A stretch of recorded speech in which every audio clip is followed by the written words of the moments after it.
Yeah, g'day everyone. Welcome back. Just an update for the Hun and the Sun group build. Been working on this Edward Profi Pack 109E, and I don't normally have a gripe about things, but today's going to be a gripe. The kit is good. It is well moulded and everything, and I'm probably going to get shot down for a lot of things, but the fit in the engine compartment, I've ended up having to fix a couple of little gaps. I ended up with a gap here, which I filled in with styrene stock, and then I test fitted everything as I went. I'm pretty pedantic about that as I go, and I've ended up with a gap here when I put the nose cowling on to the bottom of this engine carrier here, which I had to shim up with some white card. I don't know if anyone else has had that problem with this or not, but that's the problem I've had. The other things I've noticed here, and these are probably only little things, but you never really get to hear anything in any of the reviews. Everyone's going, oh, they're all brilliant kit. Look, I'm saying it is a nice kit, but I found injection, there's sink marks here and a sink mark here on the other side of the wing. There's some sink marks here.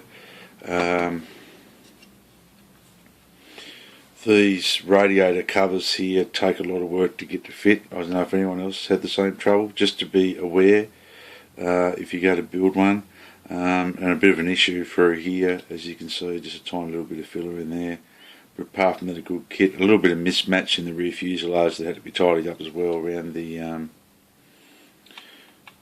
tail section. The other thing I thought Edward could have done just with the Profi Pack kit would be to open up the chutes here for the empty cases from the guns in the wings, which I'll have to empty out. Oh, and that's the other thing there.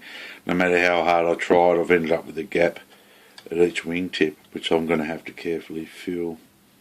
But it is a nice kit, like detail wise. Look, I just end up with just a few little tiny marks in a few spots that, I don't know.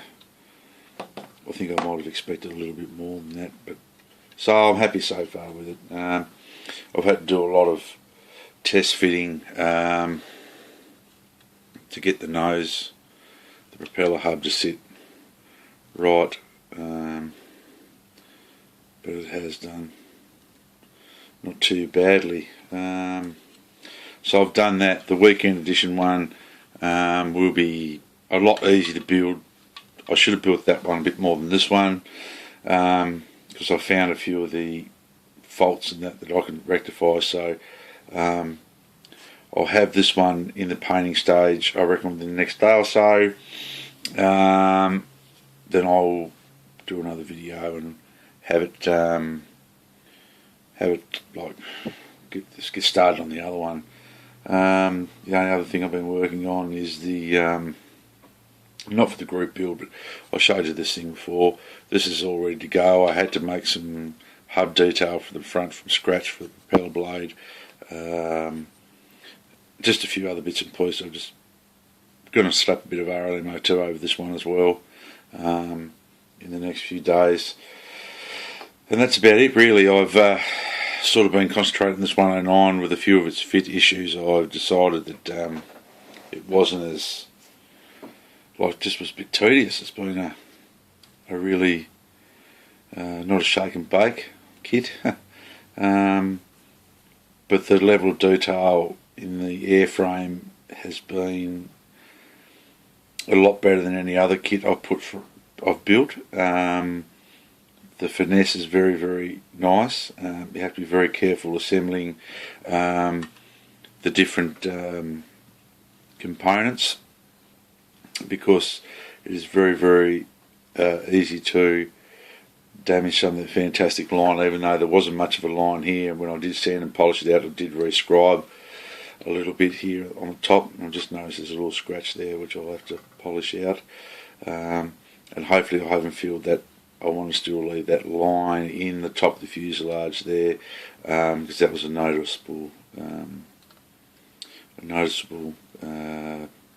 seam line which was on, because they made the panels in sections. But apart from that, it's quite good. The undercarriage, the only other thing too was some of the photo etch parts. The photo etch parts are that small, some of it that I really physically struggled to get them together. The wheels come as a three-part item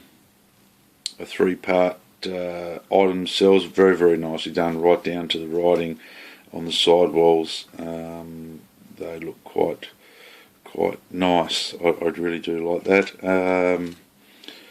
The photo etch instrument panel, I've just got to try to put a couple of levers in. I don't know whether you can see there or not.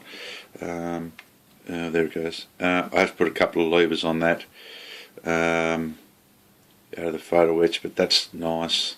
And I sort of, with this RLM 66 grey colour, bluey grey colour, I sort of mixed that up from scratch from the other kit, using a bit of Humbrol, World War I blue and some satin black, and I sort of mixed a shade up which came pretty close. The only other thing which I had a bit of a gripe about too is the tail wheel, which I broke off. I'm going to have to pin it. You have to put it in there when you assemble the fuselage halves. It's very, very intricate, delicate, and very easy to break. I did have a cover over it, but I just bumped it and it broke off, unfortunately. All the photo etch radiator grills inside look nice. It's I'm quite happy with that. The interior, I haven't put, as I said, I haven't put the instrument panel in yet, but the interior's it's very nice with the photo etch. The only thing I had trouble with was the pre-painted photo etch, which I don't particularly like that much, because some of the paint that they paint the photo etch with, or the colours they give you, it's very hard to match back up to the rest of it. And yeah, I wasn't a real big fan of it, and it was quite hard to bend, and you sort of can't anneal it either, I found, to sort of soften it up a little bit. But over and all, it's been good. I just had a bit of a gripe at it, and I don't normally gripe at things, but maybe I expected more. For what I've read about the kit, I've probably expected it being better, but in saying that, it is nice, no doubt about that, but I just didn't expect to encounter as many. Like there's a little gap just down in here, I've just got to carefully fill. And I've tried to assemble it, like I'm pretty pedantic as I go.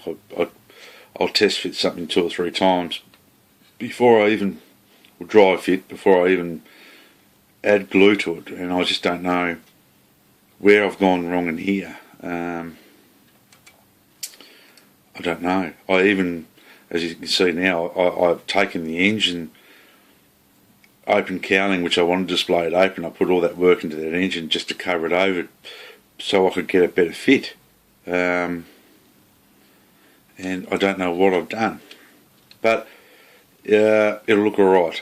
And with the other one together, they'll look alright. These are very delicate, so just be careful when you assemble yours to put them together.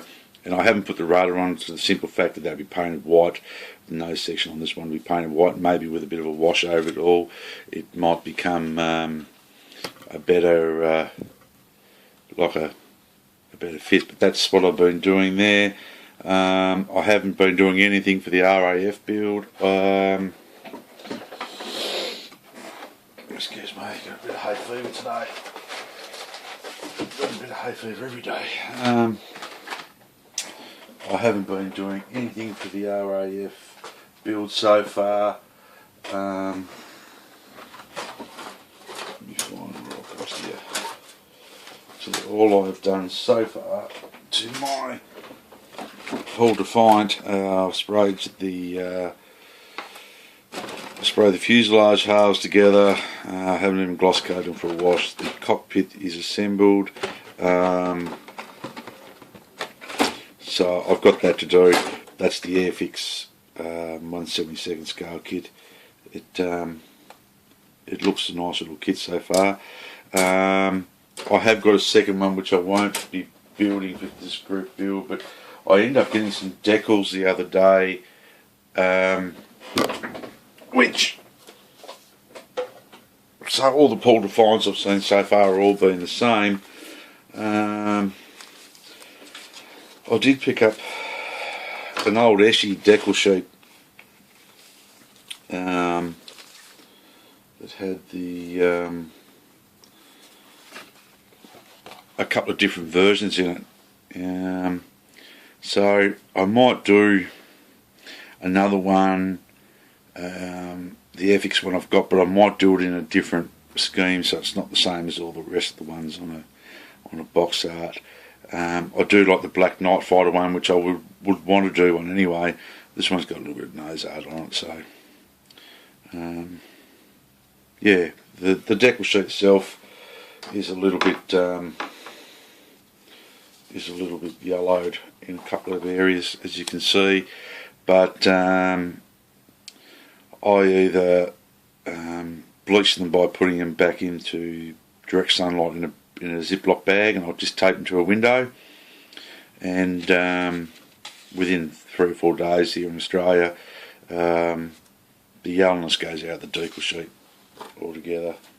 And then I'll put a little bit of micro